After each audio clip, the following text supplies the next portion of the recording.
नमस्कार दर्शक बंधु माने आपण मानंकु आम चैनल को आमंत्रण। भगवान शिवंकर 12टी पवित्र ज्योतिर्लिंग मध्यरु गोटिए हेउछि भीमाशंकर टेम्पल। एही पवित्र मंदिर भारतर महाराष्ट्रर सह्याद्री पहाड़ अंचल रे अवस्थित। प्रकृतिर सुंदर परिवेश ओ आध्यात्मिक शक्ति रे भरिथिबा एही तीर्थक्षेत्र प्रतिवर्ष लक्षाधिक भक्तंकु आकर्षण करे। आजिर भिडियो रे आमे जानिबा भीमाशंकर मंदिरर इतिहास, पौराणिक कथा, मंदिरर विशेषता, यात्रा सूचना एवं भक्तमानंक पई आवश्यक तथ्य। भीमाशंकर मंदिर अवस्थित सह्याद्री हिल्स मध्यरे। एहा पुणे ठारु प्राय 110 किलोमीटर दूररे अछि। एठारे घन जंगल, पहाड़ ओ शुद्ध परिवेश थिबारु एहा एक प्रसिद्ध वन्यजंतु अभयारण्य मध्य अटे। मंदिर पाखरु भीमा रिवर उत्सर्ग होइथाए। पौराणिक कथा अनुसारे एही स्थानरे गोटिए भयंकर असुर थिला जाहार नाम थिला भीमा। से बहुत शक्तिशाली थिला एवं देवता ओ ऋषिमानंकु अत्याचार करुथिला। सेतेबेले समस्त देवता भगवान शिवंकु प्रार्थना कले भक्तंक रक्षा पाई। भगवान शिव भीमाशंकर अवतार नेई असुर भीमंकु वध करिथिले। एही घटना परे एठारे शिवलिंग प्रकाशित होइथिला। सेथिपाई एही स्थानकु भीमाशंकर ज्योतिर्लिंग बोली कुहा जाए। भीमाशंकर मंदिरर शैली पुरातन नगर शैली रे निर्मित। मंदिरर पथर शिल्पकला देखिले पुरातन भारतीय संस्कृतिर अद्भुत दृश्य देखा जाए। मंदिर भितरे थिबा शिवलिंगकु भक्त माने अत्यंत पवित्र बोली मने करंती। एठारे प्रतिदिन हजार हजार भक्त पूजा करिबाकु आसंती। भीमाशंकर मंदिररे महाशिवरात्रि विशेष धूमधामरे पालन करा जाए। सेही दिन लक्षाधिक भक्त दर्शन पाई आसंती। श्रावण मासरे मध्य एठारे बहुत भक्तंको भीड़ देखा जाए। भीमाशंकर जीवा पाई सबुठारु निकटर सहर हेउछि पुणे।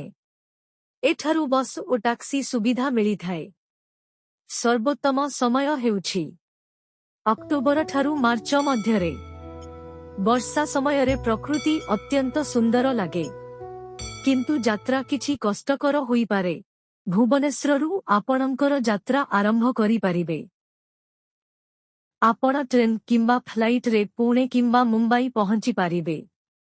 भुवनेश्वर ठारु पुणे पर्यंत ट्रेन समय प्राय 24 रु 30 घंटा। भुवनेश्वरु मुंबई किंबा पुणे पर्यंत फ्लाइट रे 3 घंटारे पहुंची पारिबे। पुणे ठारु भीमाशंकर दूरता प्राय 110 किलोमीटर। आपण बस, टैक्सी किंबा निज गाड़ी रे जाई पारिबे। रास्ता खूब सुंदर, पहाड़, जंगल और प्रकृतिर अद्भुत दृश्य देखिबे।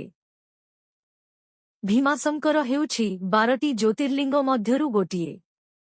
सकाळु दर्शन करिबा सर्वोत्तम। लाइन रे रही भगवान शिवंक दर्शन करंतु। ओम नमः शिवाय मंत्र उच्चारण करी आत्मा को शांति दियंतु। भीमाशंकर निकटरे सरल होटेल और धर्मशाला मिली थाए। पुणे रे आपणंकु समस्त प्रकारर होटेल मिलिबो। खाद्य सरल और स्वादिष्ट, भात, रोटी, तरकारी इत्यादि मिले। केते खर्च हेबो? ट्रेन 800 टंका रु 2000 टंका। फ्लाइट 4000 टंका रु 8000 टंका। होटेल 800 टंका रु 2500 टंका प्रतिदिन। लोकल ट्रैवल 500 टंका रु 1500 टंका। मंदिर को सकाळु जिबे।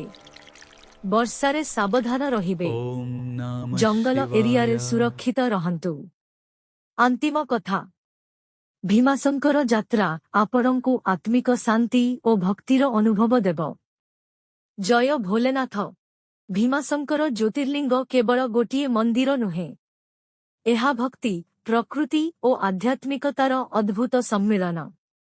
जदि आपण शिव भक्त तेबे एही पवित्र स्थान को एक थर निश्चय दर्शन करंतु। भिडियोटी भल लागिथिले ଲାଇକ୍ କରନ୍ତୁ, ସେୟାର କରନ୍ତୁ ଏବଂ ଆମ ଚ୍ୟାନେଲକୁ ସବସ୍କ୍ରାଇବ୍ କରନ୍ତୁ। ଧନ୍ୟବାଦ। ହର ହର ମହାଦେବ।